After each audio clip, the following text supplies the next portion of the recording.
ফেলে আসা এক বন্ধুত্ব। দেবা আর রাজশেখরের প্রায় ৩০ বছর পর দেখা। তবে এই দেখা সুখের নয়, বিরহের। কারণ রাজশেখর বেঁচে নেই। কেন যেন প্রাণপ্রিয় বন্ধুর মৃত্যুটা দেবার কাছে স্বাভাবিক মনে হয় না। শুরু হয়ে যায় তদন্ত। আর তদন্তের এক পর্যায়ে বেরিয়ে আসে একটা অন্ধকারময় অতীত, রহস্যময় আবিষ্কার এবং ধামাচাপা পড়ে থাকা কিছু ভয়ঙ্কর তথ্য। ভরপুর টুইস্ট, শ্বাসরুদ্ধকর সাসপেন্স, সম্পূর্ণ থ্রিলারে ভরপুর কলি মুভির কাহিনী আজ আপনাদের সাথে শেয়ার করব। সো ভিউয়ার্স, জলদি জলদি সাবস্ক্রাইব করে নিন। তো চলুন বেশি কথা না বাড়িয়ে শুরু করা যাক আজকের মুভির এক্সপ্লেনেশন। কিং লজিস্টিক্স সাইমন এক্সপোর্টকে নিজের কোম্পানির নামে 99% গভর্নমেন্ট থেকে লিজ নিয়ে নিয়েছে। এখানে ইঞ্জিনিয়ার, সুপারভাইজার, ম্যানেজার, কর্মচারী মিলে টোটাল 14,000 লোক কাজ করে। সকলকে ভালো করে চেক আপের পর ফোন বাইরে রেখে অফিসের ভেতরে প্রবেশ করানো হয়।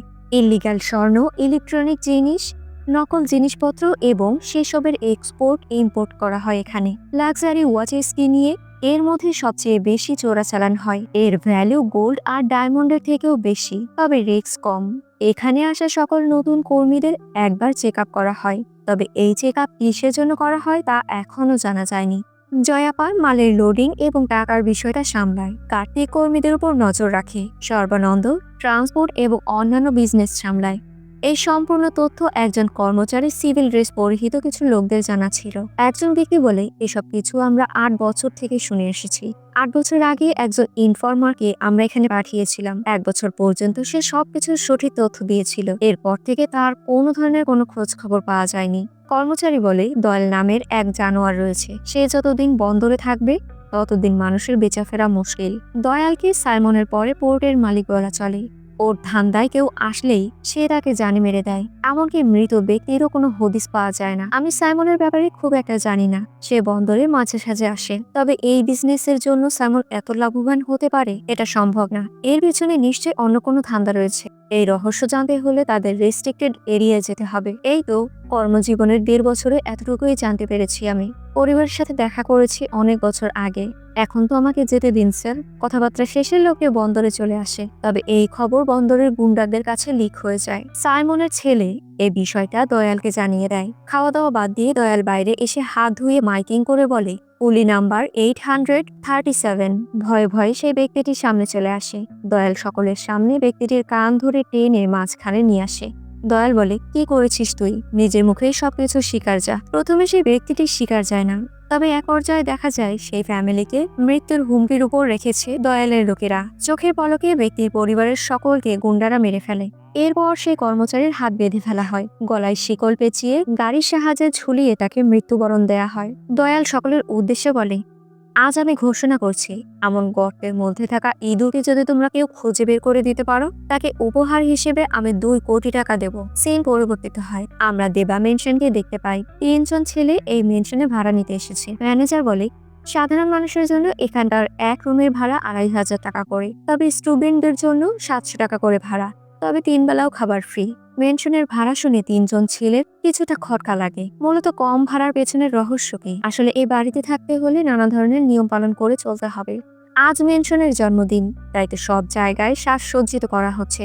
ম্যানেজার বারবার করে স্টুডেন্টদের সাবধান করে দেয়, যেন ভারী লোকেদের সাথে তারা কোনো ধরনের কোনো ঝামেলা না পাকায়। দেবা মেনশনের মালিক হচ্ছে দেবা। তাকে তারা সকলেই বড় ভাই বলে ডাকে। একটা দরজার সামনে গেলে ম্যানেজার হুঁশিয়ারি দিয়ে বলে, এই রুমের সামনে দিয়ে যখন যাবে কোনো ধরনের আওয়াজ করবে না। মেনশনের একটা রুমে টেলিফোন রয়েছে, তবে সেই ফোন থেকে যে কেউ চাইলেই ফোন করতে পারবে না। এই ফোনটা একান্ত দেবার ব্যক্তিগত ফোন। সকলে মিলে ম্যানেজারকে রিকোয়েস্ট করে আজকে যেন তাদের লাল পানি খাওয়ার পারমিশন দেয়, তবে ম্যানেজারের তো বড় ভাইয়ের পারমিশন নিতে হবে।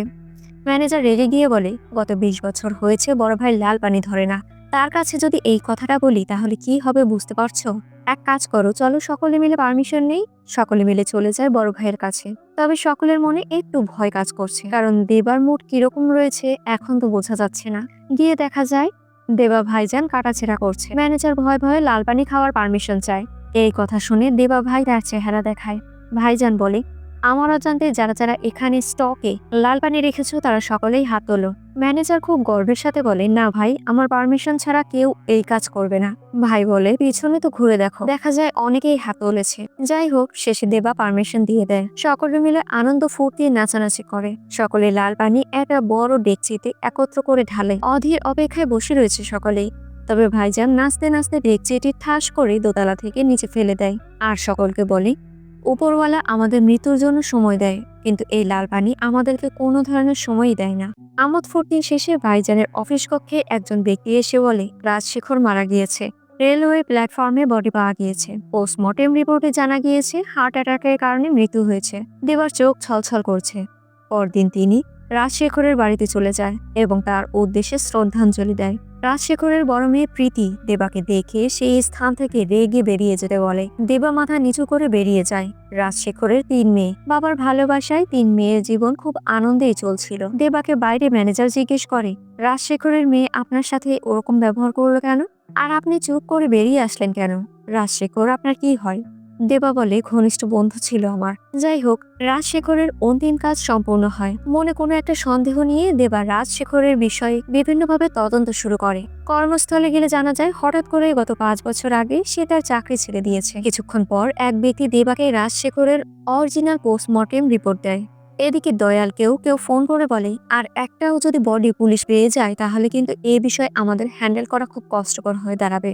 পরদিন চিন্তিত হয়ে প্রীতি তার ছোট বোনের কলেজে চলে যায়। ক্যাশ কাউন্টারে গিয়ে বোনের জন্য হল টিকিটের ব্যাপারে কথা বললে জানা যায় মেয়েটির হল টিকিটের ফিস সহ অন্যান্য সকল ফিস কিছুক্ষণ আগেই একজন ব্যক্তি দিয়ে দিয়েছে। প্রীতি রেগে গিয়ে বাইরে দেবাকে দেখলে তাকে নানা ধরনের কথা শোনাতে শুরু করে। পাশ থেকে ম্যানেজার বলে ওঠে, মা তুমি ওনাকে কেন বকছো? তোমার বাবা জীবিত থাকাকালীন আমাকে অনেক সাহায্য করেছে। এসব টাকায় তারও হক রয়েছে। আমি তোমাদের বর্তমান পরিস্থিতি বুঝতে পারছি। আমি আমার দায়িত্ব পালন করেছি। প্রীতি শান্ত হয়ে যায়। দেবা বলে, আমি আপনার সাথে 2 মিনিট কথা বলতে পারি? হসপিটালের বাইরে দেবা প্রীতিকে বলে, আপনার কাছে আপনার বাবার পোস্টমর্টেম রিপোর্ট আছে? প্রীতি মোবাইলে সেই রিপোর্ট দেখায়। দেবা তার ফোনে থাকা আসল রিপোর্টকে দেখিয়ে বলে, তোমার এই রিপোর্ট সত্যি নয়। তার বুকে আঘাত করা হয়েছিল, যার জন্য শ্বাস আটকে গিয়েছে। অর্থাৎ ওনার মৃত্যু স্বাভাবিকভাবে হয়নি, তাকে কেউ খুন করেছিল। খুনি কিন্তু এখন তোমার পিছনেও লেগে যেতে পারে। ঠিক এই কারণেই আমি তোমাদের ছায়া হয়ে থাকছি। তোমরা তো সবাই বোন। কেউ হামলা করে বসলে তোমরা কি করবে? তোমাদের এখন একজন রক্ষাকর্তার প্রয়োজন। এই জন্যই আমি আছি। প্রীতি বলে, ওকে, তাহলে সামনে কি করব? সবকিছু ছেড়ে আমি আর আমার বোনেরা আপনার সাথে মিলে সেই খুনিকে ধরে বদলা নেব। তাহলে কি আমার বাবাকে ফিরে পাওয়া যাবে? এখন প্রতিশোধ নিব নাকি নিজের মতো করে বাঁচবো? আমাদের শুধুমাত্র শান্তিতে বাঁচতে দিন। আর এইসব কথা এখানেই ভুলে যান। দেবা অট্র হাসি হেসে হাতে তালি দিয়ে বলে, সুপার, আমি ওর খুনিকে কোনোভাবেই ছাড়বো না। জানি ও তোমার বাবা ছিল, কিন্তু আমার প্রাণের প্রিয় বন্ধু ছিল। এই বলে দেবা চলে যায়। রাজশেখরের মৃত্যুতে আরো এক ব্যক্তি খুব ভাবে ভেঙে পড়েছে। সেই ব্যক্তিকে দেবা রাজশেখর এর খুনের রহস্য জিজ্ঞেস করে। ব্যক্তিটি বলে, ও তাহলে তুমিই দেবা? তোমার ব্যাপারে ও অনেক কথা বলেছে। সেই ব্যক্তি দেবাকে একটা কারখানার মধ্যে থাকা গোপন রুমে নিয়ে যায়। তিনি বলেন, গত 5 বছর আগে এটাই হচ্ছে রাজশেখরের অফিস। 5 বছর অতীতে দেখানো হয় রাজশেখরের স্বপ্ন ছিল তার মেয়েকে ডাক্তার বানাবে, তবে তার জন্য টাকা অনেক খরচ করতে হবে। যে কোম্পানির জন্য রিসার্চ করতো তা বাদ দিয়ে মোবাইলের কিমিটার বানানোর জন্য লেগে পড়ে। আর এর জন্য ইললিগাল কিছু ইলেকট্রনিক ইকুইপমেন্ট ইম্পোর্ট করতে হয়। এরপর তার জিনিসটি তৈরি হয়ে যায়। এটা হচ্ছে চেয়ার। এটাকে বলা যায় ম্যাজিক্যাল চেয়ার। সে ভেবেছিল গভর্নমেন্ট এই চেয়ার আবিষ্কারটি অ্যাপ্রুভ করলে তার জীবন পুরোপুরি পাল্টে যাবে। গভর্নমেন্ট কর্মীর সামনে সম্পূর্ণ ডিটেলস সহকারে চেয়ারের সকল সুবিধা শেখর বলতে শুরু করে। এই চেয়ার মূলত পশু পাখিদের অন্তিম সংস্কারের কাজে লাগবে। চেয়ারে পশু পাখিদের বসানোর সাথে সাথে তারা ধূলিসাৎ হয়ে যাবে, যাতে করে পরিবেশ দূষণ হবে না। কিন্তু গভর্নমেন্ট কর্মীরা বলে, আপনার এই ইলেকট্রনিক ইমিটার অসৎ কারোর হাতে পড়লে সে এই চেয়ার দ্বারাই অনেক বেআইনি কাজ করতে পারবে। তাই আপনার এই আবিষ্কারটি আমরা অ্যাপ্রুভ করতে পারবো না, সরি। এই বলে কর্মীরা এই চেয়ারটিও তাদের দখলে নিয়ে যায়। আর অন্যদিকে সাইমন লোক দেখানো বিজনেসের আড়ালে অন্য বিজনেসের মাধ্যমে অনেক টাকা কামিয়েছে। শুধু টাকাই নয়, সাথে সাথে শত্রুও বানিয়েছে। কর্মক্ষেত্রে সাইমনকে অনেক মানুষকে হত্যা করতে হয়।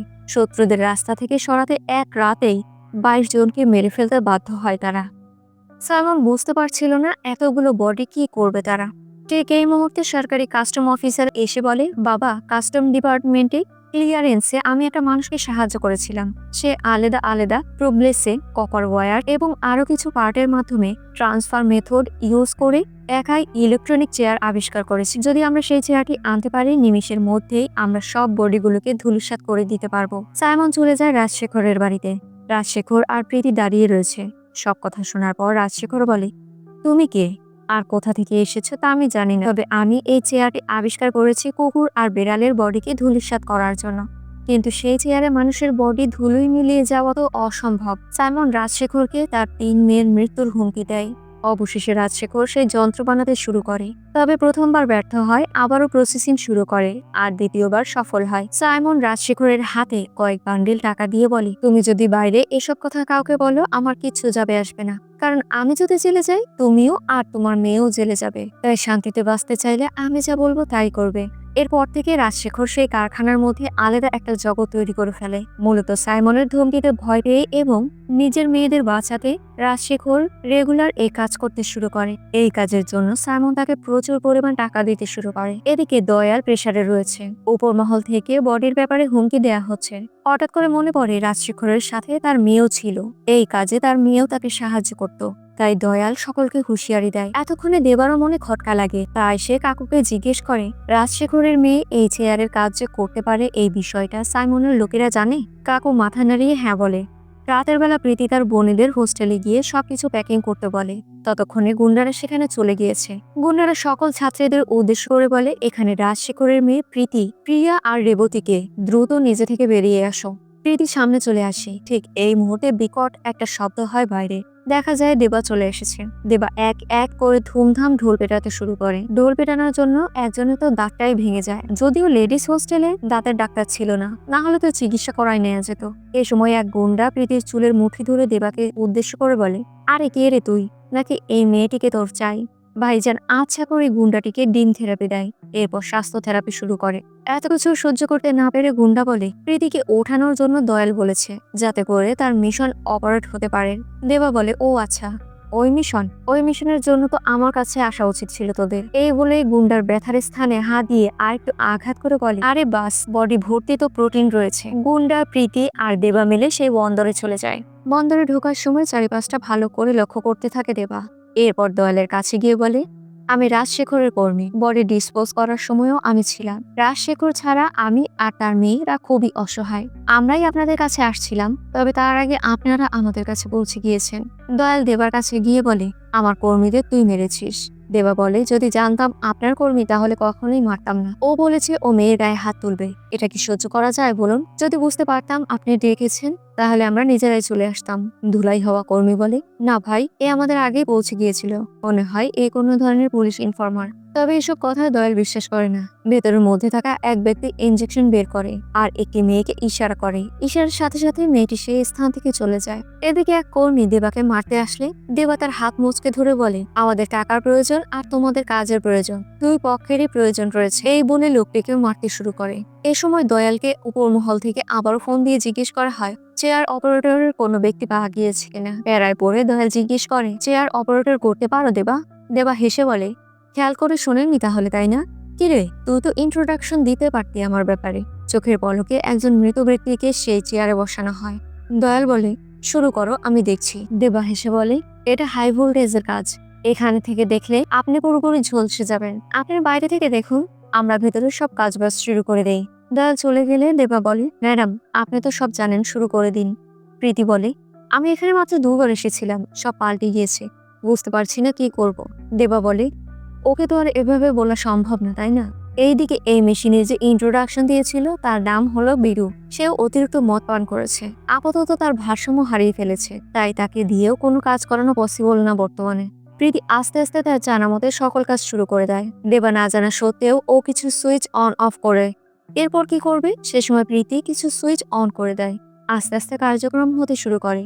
নিমেষে পুরো বডি ঝলসে যায়। এই ঘটনা দেখে দয়াল তো মহাখুশি। ধীরে ধীরে রাজশেখরের মতো তাদের জীবনও চলতে শুরু করে। কর্মসূত্রে দেবা বন্দরে আসা যাওয়ার সময় মাঝে মধ্যে নানা কর্মচারীকে রাজশেখরের ব্যাপারে জিজ্ঞেস করত। যদিও সবাই জানে না, কিন্তু কিছু সংখ্যক গার্জিয়ান বলে রাজশেখর এখানে আসা যাওয়া করতো ঠিকই, তবে কখনো কারোর সাথে কথা বলতো না, আর তার সাথে কোনো ধরনের কারো ঝামেলাও চলে না। তদন্ত, কর্ম এবং মজা মজার দিন এভাবেই চলতে শুরু করে। এক সময় এক কর্মচারী বলে, শেষবারের মতো শেখর স্যারকে ওই এরিয়ায় দেখেছিলাম, তবে ওই সাইট রেস্ট্রিক্টেড এরিয়া, তাই আমরা সেখানে যেতে পারবো না। যদিও বা পরদিন সেই ব্যক্তিকে মেরে ফেলা হয়। আবারও জানা যায় কর্মচারীদের মধ্যে ঋষি নামের এক ব্যক্তি গতকাল পুলিশের সাথে দেখা করেছে। দয়াল ঋষিকে খুঁজতে যায়, তবে আজ বন্দরের পারমিশন নিয়ে এক অফিসার মেয়ের এঙ্গেজমেন্টের অনুষ্ঠান করা হচ্ছে, যেখানে লাল টুপ ড্রেস পরা অবস্থায় মনিকা নিচে নেমে সকলের মাঝে আনন্দ ছড়িয়ে দেয়। আর এই মনিকে দেখে তো দয়ালের মনে লাড্ডু ফুটতে শুরু করে। এক সুযোগে আবার দয়াল সে ঋষির হাতে হাত করা পড়ায়। নাচানাচি শেষে সাইমন চলে আসে। দয়াল সবটা খুলে বলে। সাইমন হাতুড়ি দিয়ে হাতের ব্রেক উঠিয়ে দেয়, এরপর সজোরে মাথায় আঘাত করে। পরবর্তীতে প্রীতি কাজের টাকা নিয়ে কিছুটা রেখে বাকিটা দেবাকে দিয়ে দেয়। দেবা বলে, বডিটা ডিসপোজ করার জন্য অবশ্যই আমাদেরকে দরকার ছিল, তার মানে মধ্যবর্তী কেউ একজন আছে। যদি আমরা সবাই সাইমনের সাথে দেখা করতে পারি তাহলে ভালো হতো, কিন্তু তার আগে তোমাকে এই কাজ ছেড়ে দিতে হবে আর নিজের জীবন গোছাও। প্রীতি বলে, কেন, সব টাকা নিজে একা ভোগ করবেন সেজন্য বলছেন? দেবা রেগে বলে, আমরা কি এখানে টাকা ইনকাম করতে এসেছি? এতদিন হয়ে গিয়েছে, এত টাকা পাওয়ার পরেও তোমার স্বাদ মেটে না কেন? তুমি টাকার পেছনে দৌড়ে বেড়াচ্ছ। ভালোই হয়েছে, এসব দেখার আগে তোমার বাবা মারা গিয়েছে। প্রীতি বলে, আপনি কি বুঝবেন, আপনার জন্য তো বন্ধু ছিল, আর আমাদের জন্য বাবা এবং আমাদেরও মা। সে একা হাতে 3 মেয়েকে বড় করেছে। আমার বয়স 29। আমার বয়সী মেয়েদের জীবন দেখেছেন, পুরো অন্যরকম। কিন্তু আমি তো পুরুষের মতো জীবনযাপন করছি। কি করব? ওই সব আমার জন্য শুধুমাত্র একটা স্বপ্ন। ছোট থেকে 2টি বোনকে আমি আর বাবা লালন পালন করেছি। এখন তো বাবা নেই, তাহলে তাদেরকে কে সামলাবে? 1 বছর ডাক্তারি করিয়েছে, এরপর বাদ হয়ে গিয়েছে। বাবা টাকার বিষয়টা সামলাতে পারছিল না। বোনের জন্য আমি আছি, কিন্তু আমার জন্য কে আছে স্যার? একজন ছিল, সে তো চলে গিয়েছে। এই টাকাগুলো আমি নিজের জন্য কখনোই খরচ করি না। এসব না জেনেই আপনি বলছেন আমি টাকার পেছনে ছুটছি। আপনি এসব বুঝতে পারবেন না, কারণ আপনি তো একা বসবাস করেন। দেবা বলে, আমি দুঃখিত, তুমি সঠিক বলেছ। এই টাকা তুমি রেখে দাও। প্রীতি না নিতে চাইলেও দেবা জোর করে তার টাকা তাকে ফিরিয়ে দেয়। প্রীতি অবশেষে টাকাগুলো নিয়ে বলে, আমি যখন স্কুলে পড়তাম তখন গ্যাস সিলিন্ডারে ব্লাস্ট হয়ে মা আর পিসি মারা যায়। তবে পিসি আর আপনার একটা ফটো ঝলসানো অবস্থায় আমি পেয়েছিলাম, এই নিন। দেবা ছবিটি দেখে আবেগে আপ্লুত হয়ে যায়। প্রীতি বলে, ঠিক এই কারণেই আমি আপনাকে ফুপা বা আঙ্কেল ডাকতে পারবো না, আমি আপনাকে স্যার বলে ডাকবো। এই সময় বন্দর থেকে ফোন আসে। দ্রুত যেন প্রীতি সহকারে দেবা বন্দরে গিয়ে পৌঁছায়। সাইমন তাদের সাথে দেখা করবে সেই জন্য দুজনে বন্দরে যায়। সাইমন বলে, তুমি রাজশেখরের কর্মী, কিন্তু তোমাকে আমার কেন জানি পরিচিত মনে হচ্ছে। এরপর চোখের ইশারায় দেবাকে গাড়ির কাছে যেতে বলে।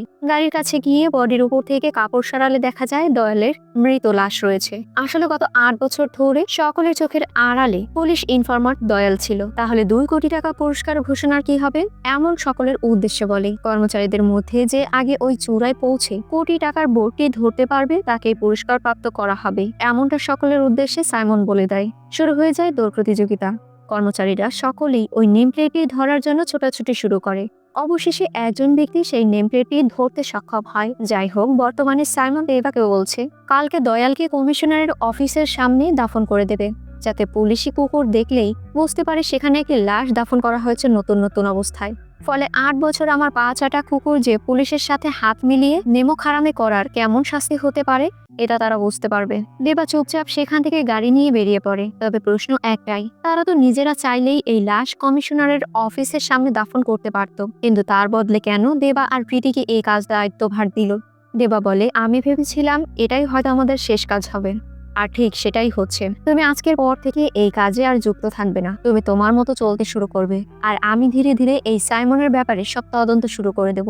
ঝুম বৃষ্টির মধ্যে দুজনেই লাশ দাফন শুরু করেছে, আর এদিকে সাইমন নাচানাচি করছে। দাফন শেষে প্রীতি আর দেবা এক সাইডে গিয়ে দাঁড়ায়। হঠাৎ দয়ালের কবর থেকে একটা হাত বেরিয়ে আসে। বুকে সাহস নিয়ে দেবা তার হাত টেনে জাগিয়ে তোলে।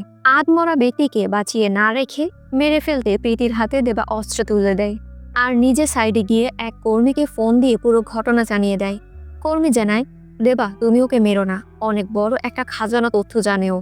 আমি বলছি শোনো, ওর কাছ থেকে সেই তথ্য নিয়ে আমরা সব জিনিসপত্র ভাগাভাগি করে নেব, তাতে আমরা লালে লাল হয়ে যাব। তুমি লোকেশন পাঠাও, আমরা আসছি। এদিকে দয়াল হাত জোর করে দেবাকে বলে, আমি 5 বছর ধরে পুলিশের হয়ে ইনফর্মার হিসেবে কাজ করছি। আমার 2টো সন্তান রয়েছে। আমাকে ছেড়ে দাও প্লিজ। যদিও দয়ালের বেঁচে থাকার খবর লিক হয়ে যায়, তাই সাইমন দেবাকে ফোন করে বলে, দেবা চুপচাপ আমার কথা শুনো, কোনো প্রশ্ন করবে না। তুমি দয়ালকে মেরে ফেলো, আমি তোমাকে লাক্সারি জীবনযাপন করার ব্যবস্থা করে দেব।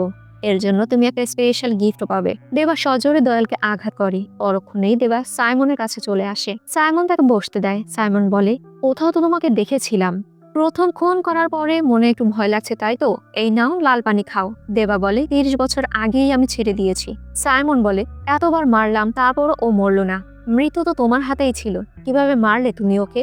দেবা বলে, বৃষ্টি পড়ছিল, এমন আঘাত করেছি যাতে দম আটকে যায়। সাইমন খুশি হয়ে কর্মীদের ইশারা করে। একজন একটা ল্যাপটপ এনে ভিডিও ওপেন করে। ভিডিওতে দেখা যায় দয়াল রাজশেখরকে চরমভাবে আঘাত করছে, যা দেখে দেবা চোখ বন্ধ করে। দেখা যায় কিছুক্ষণ আগে স্টেশনের ট্রেনে দেবার দয়ালকে উঠিয়ে দিয়েছে। এখন সামনের স্টেশনে চেকিং চলবে, যার জন্য দয়াল রিকোয়েস্ট করে তার সাথে যেন কেউ একজন যায়, যাতে চেকিংটা কোনোভাবে হ্যান্ডেল করে নিতে পারে। এই বিষয়টা সামাল দিতে প্রীতি দয়ালের সাথে চলে যায়। খাইলো না সোজাসুজি বাস।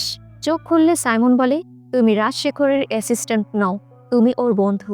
দেবা সকলকে উদ্দেশ্য করে বলে, রাজশেখর মৃত্যুর আগ মুহূর্তে দয়ালের কানে কিছু বলেছিল।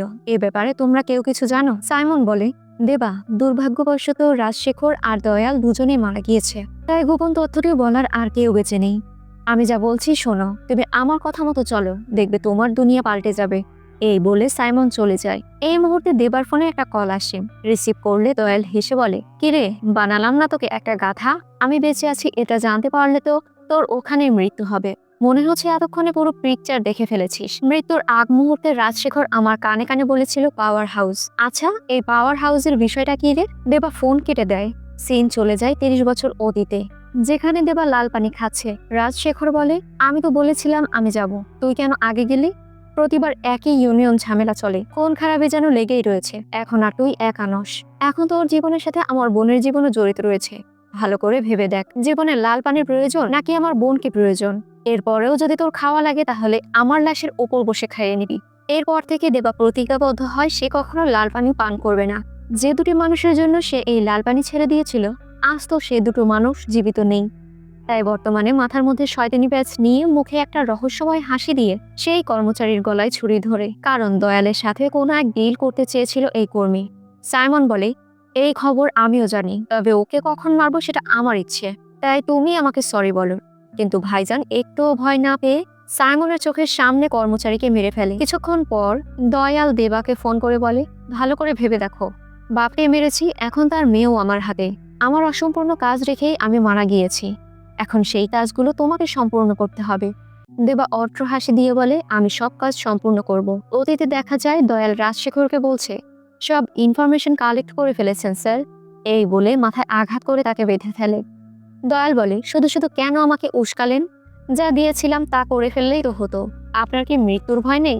রাজশেখর বলে, আমাকে মেরে ন্যাচারাল মৃত্যু বললেও যদি কেউ আমাকে খুঁজতে চলে আসে, আমি 30টা বছর ধরে একটা রহস্যকে চেপে রেখেছি। যদি এই ব্যাপারটা সে জানতে পারে, তাহলে তোকে, তোর বসকে, তার বসকে ঠক ঠক করে মেরে ফেলবে। দয়াল বলে, আচ্ছা তাহলে সেই ব্যক্তিকে আসতে দে যে তোর খুনিকে মেরে ফেলবে, তবে সে যদি আসে আমি তাকে কি বলবো? তখন রাজশেখর তার কানে কানে বলে, পাওয়ার হাউস। এই কথা শুনে হাসতে হাসতে দয়াল রাজশেখরকে আঘাতের মাধ্যমে মেরে ফেলে। বর্তমানে দেখা যায় দয়াল দেবাকে ফোন করে বলে, এখন সাইমন বন্দরে নেই, তাই আমি যা বলবো কোনো প্রশ্ন ছাড়াই চুপচাপ তুমি সেই কাজ করবে। তবে এর মধ্যে যদি কোনো প্ল্যান বানানোর চেষ্টা করিস, তাহলে আমার এক ফোনের কারণে তুই ওখানে মরবি আর এই মেয়েটি এখানে মারা যাবে। দেবা দয়ালের কথা মতো একটা বাসে উঠে পড়ে। সেখানে দয়ালের এক কর্মী তার হাতে একটা ব্যাগ ধরিয়ে দেয়। কিছুক্ষণ পর ফাইল, পাসপোর্ট এবং টাকা তার হাতে দেয়া হয়। ব্যাগ সহ একটা চাবি নিয়ে রওনা করতে হয় মার্কেটে। মার্কেটের একটি দোকানে বসে রয়েছে দেবা। সেখানে একটা বাচ্চা ছেলে চলে আসে আর একটা লিপস্টিকের মতো যন্ত্র দেয় দেবার হাতে। বাচ্চাটাকে ফলো করতে করতে অনেক স্থানে দেবা যায়। ওই প্রীতির আরো 2 বোনকেও কিন্তু দয়ালের গুন্ডারা আটকে রেখেছে। এদিকে দয়ালের সেই ছোট ছেলেটির দেখা রাস্তা অনুযায়ী একটি টয়লেটের মধ্যে ঢুকে টয়লেটের ফ্ল্যাশের মাধ্যমে লুকানোর একটি দরজা পাওয়া যায়, যেখানে গোল্ড বার টাকা পয়সার অভাব ছিল না। সেই স্থানে ব্যাগে রেখে দেবা বেরিয়ে পড়ে। সাইমনের ছেলে অর্জুন তার গার্লফ্রেন্ডকে বলে, দেখো এটা সত্যি, আমি আমার বাবাকে এসব কিছু বলতে পারবো না, তবে আমি একজন ব্যক্তিকে চিনি যার কথা হয়তো বাবা ফেলতে পারবে না, দেখি তার সাথে কথা বলে কি করা যায়। অপর সাইডে দেবা দয়ালকে বলে, ওই ডকুমেন্ট সর্বানন্দের কাছে রয়েছে, আমাকে 2 দিন সময় দাও, আমি বের করে নেব। দয়াল বলে, তোমার কি মনে হয় এই 2 দিন এই মেয়েটার সাথে আমি কিচ্ছু করব না? বাধ্য হয়ে ফ্যাক্টরির মধ্যে দেবা সর্বানন্দের কক্ষে গিয়ে লকারের চাবি খুঁজতে শুরু করে। চাবিটা হাতে পেয়ে যায়, পেছনে অর্জুন চলে আসে। এই বিষয়টা পাত্তা না দিয়ে অর্জুন বলে, আপনার সাথে আমার কিছু কথা রয়েছে, কখন সময় দিতে পারবেন একটু জানাবেন। পরবর্তীতে লকারের চাবি নিয়ে বাংকারের মধ্যে আরেকটি দরজা খোলা হয়। এক গুন্ডা দেবাকে বলে, এই ছেলেটা আগে কার সাথে কাজ করতো তা কিছুই জানি না, ও তো 2 কোটি টাকা জিতে নিয়েছে। তবে আমরা সবাই মিলে যদি একে ইনফর্মার বলে দাবি করি, তাহলে ওর 2 কোটি টাকা সহ আমরাও 2 কোটি টাকা পাবো। এতদিন পর ওকে ধরতে পেরেছি, 4 দিন পর বস আসবে। যদি আমাদের সাথে কাজ করো তাহলে তুমিও 40 লাখ টাকা পাবে। দেবা মুচকি হেসে তাদের ডিলে রাজি হয়ে যায়। তবে পরক্ষণে গুন্ডার মনে পড়ে, তারা সকলেই তো এক দলের, এই বিষয়টা সবাই জানে, কিন্তু দেবা কি করে লুকানো বাংকারের পাসওয়ার্ড জেনে গেল? এই বিষয়টা দেবাকে জিজ্ঞেস করতেই শুরু হয়ে যায় ধুমধাম মারামারি। অতীতে প্রীতির অন্যায় হাত দেওয়ার জন্য মেইন গুন্ডাকে একটা ধারালো অস্ত্র দিয়ে গলায় আঘাত করে মেরে ফেলা হয়। গুন্ডার কাছে থাকা ব্যাগ নিয়ে এরপর আটককৃত ব্যক্তির মুখ খুলে তাকে পানি পান করায়, আর সে ব্যাগের ব্যাপারে জিজ্ঞেস করে। ব্যক্তিটি বলে, এই ব্যাগে ক্লায়েন্ট ডিটেলস রয়েছে। সাইমন এই বিজনেসটা শুধুমাত্র মানুষের চোখে ধুলো দেওয়ার জন্য করছে। আসলে তার হাই ট্রাফিকিং এর বিজনেস রয়েছে, যার সাথে সংযুক্ত রয়েছে বড় বড় বিদেশি ক্লায়েন্ট। এখানে আসা সকল কুলিদের চেক আপ করে। এরপর বিদেশি ক্লায়েন্টদের চাহিদা অনুযায়ী হার্ট মিলে গেলেই এখানকার কুলিদের আলাদা করা হয়। এরপর তাদের লাক্সারি লাইফ দেওয়া হয়। সময় আসলেই তাদের কাছ থেকে তাদের হার্ট নিয়ে যাওয়া হয়। এই একই লিস্টে কিন্তু প্রীতিও রয়েছে। আর নেক্সট টার্গেট হচ্ছে প্রীতি। এই সিন্ডিকেটের ব্যাপারে কেউ জানে না। এই বিষয়ে খোঁজ খবর নিতেই সেই ব্যক্তি এখানে এসেছিল, তবে কাজ শেষ করার আগেই ধরা পড়ে যায়। দেবা বলে, আমি তোমাকে বাঁচিয়েছি, তাহলে এই বডিগুলো ইনফর্মার বলে আমি এসব ম্যানেজ করে নেব।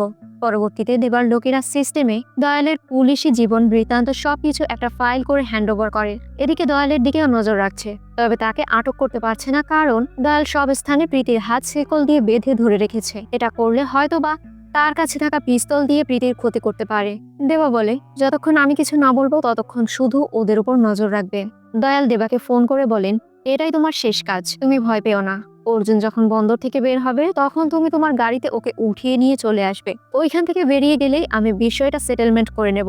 রাতের বেলা অর্জুন বেরিয়ে যেতে গেলে দেবা বলে, তুমি কিছু বলতে চেয়েছিলে? এই বলে দুজনে এক গাড়িতে বেরিয়ে পড়ে।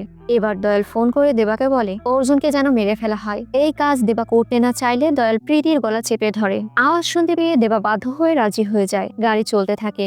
অর্জুন বলে, কথা বলার জন্য নিয়ে এসেছিলেন, তবে জনমানব শূন্য রাস্তা দিয়ে যাচ্ছেন, তার মানে আমি বুঝতে পারছি। আমি জানি আমি যা করেছি তার জন্য আমার মৃত্যু নিশ্চিত, কিন্তু ভাবতে পারিনি আপনার হাতেই আমার মৃত্যু হবে। আপনার বন্ধু রাজশেখরের মৃত্যুটাও আমার কারণেই হয়েছিল। কবেই আমি এই রাস্তা থেকে বেরিয়ে যেতে চেয়েছিলাম, শুধুমাত্র বাবার জন্য পারছি না। এই মুহূর্তে গাড়ি থামিয়ে দেবা অর্জুনের মাথায় গুলি ধরে।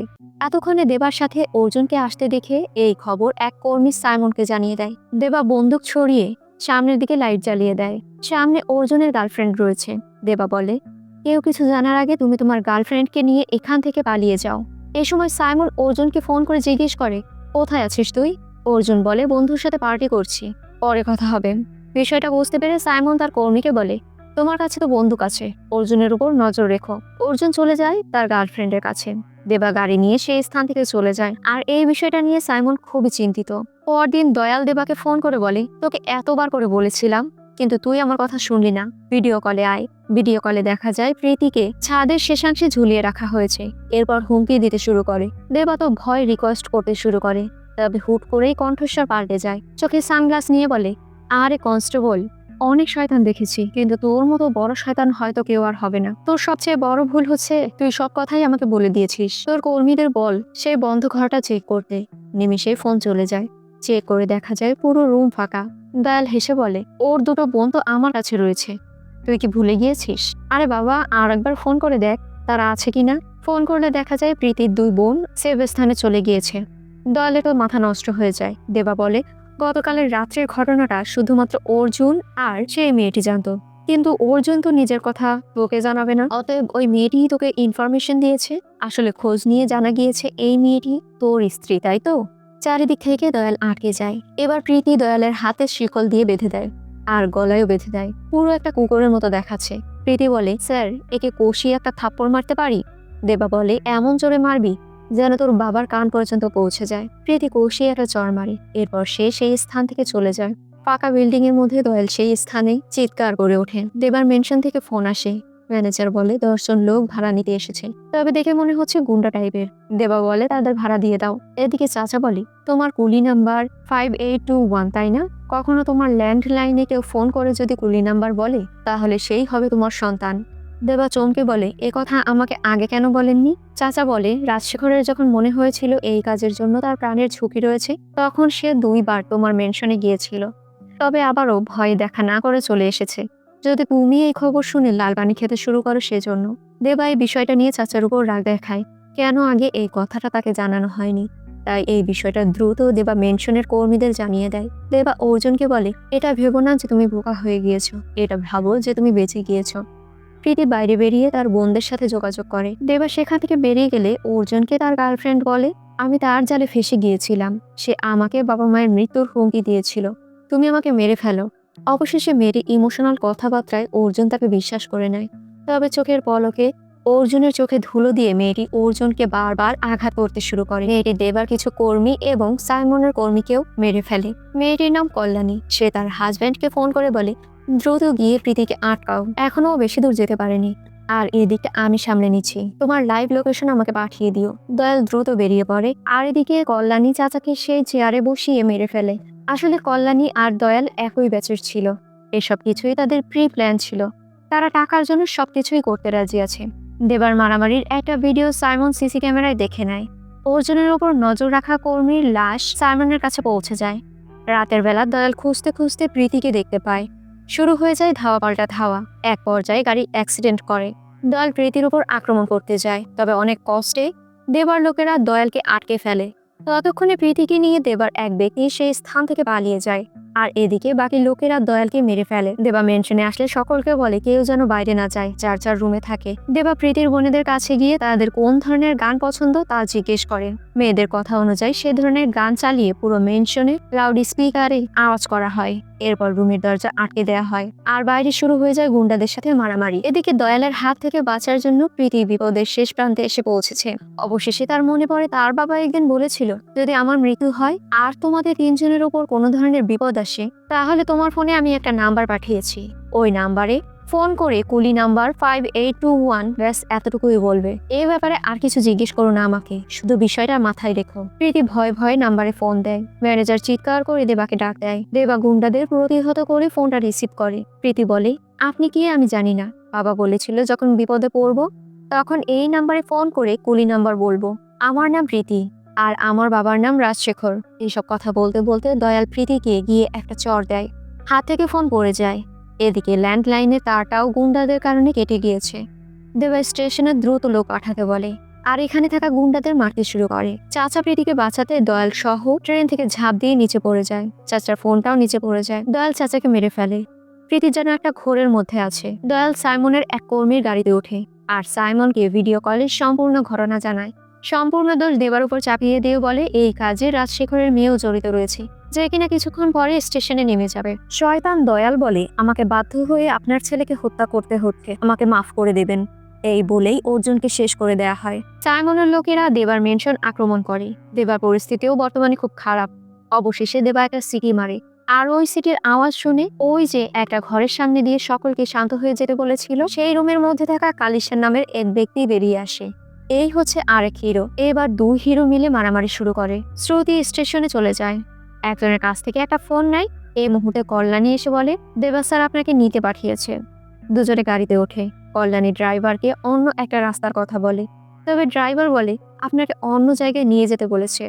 এই বলেই দরজার লক আটকে দেয়। কল্যাণী পায়ের কাছ থেকে তলোয়ার বের করতে যায়, তবে সামনে থাকা আরেক ব্যক্তি তার তলোয়ার দেখালে কল্যাণী চুপ হয়ে যায়। মোটামুটি গুন্ডাদের কাজ করে দেবা দ্রুত বেরিয়ে পড়ে। 2 মেয়েকে সাইমনের আস্তানায় নিয়ে আসা হয়েছে। কল্যাণী তার ন্যাকামো নাটক শুরু করে। দয়ালকে ভিডিও কল করলে সেও ঠিক একই কথা বলে। সাইমন হেসে বলে আমার নিজের প্রায় 5,000 কোটি টাকার উপরে প্রপার্টি রয়েছে, আর এই প্রপার্টি এনজয় করার জন্য 5-6 জন নয়, একজন ছেলে ছিল আমার। ও জীবিত থাকলে আজকে এই চেয়ারে বসতো, কিন্তু একজন কাস্টম অফিসার হতে চেয়েছিল ও, আর কাস্টম অফিসার হয়ে তোমার প্রেমের জালে ফেসে গেল।